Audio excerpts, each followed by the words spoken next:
Trafficking operation in Rowan County leads to investigators finding a missing teenager. WBTV's Matt Fernandez joins me live in the newsroom tonight. Matt, a pretty scary situation for any child or parent. So how did this all happen?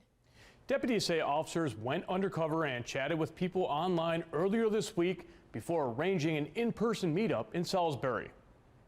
10 people total are charged in connection to the operation in Rowan County. Law enforcement says investigators were undercover, talking with the suspects online. Rowan County deputies say one of the men they chatted with was 22-year-old Kelton Sturdivant. When Sturdivant met with the undercover officer, deputies say he brought a 16-year-old that was reported missing back in March by Charlotte-Mecklenburg police. Sturdivant was arrested and faces multiple charges, including promoting prostitution of a minor and second-degree kidnapping. Investigators safely retrieved the teenager and turned her over to social services. She will be very, very deeply traumatized, so hopefully they're able to get her the help that she needs. Alana Stott is a certified human trafficking investigator and the founder of the Blue Rose Foundation, an advocacy group that helps human trafficking and sexual abuse victims. She says younger girls can often get coerced into dangerous situations like this one. They'll befriend them, they'll gain their trust, they'll isolate them, satisfy some sort of need that's missing and get them to the point where this kid will do anything for this person. Stott says parents need to talk with their children often and try to avoid potentially unsafe situations. Communicate, just talk without shouting. We want to look at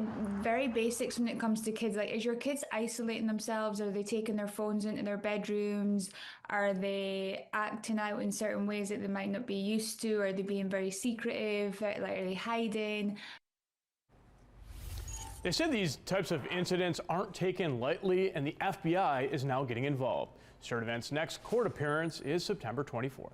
In the newsroom, Matt Fernandez, WBTV, on your side. Matt, thank you.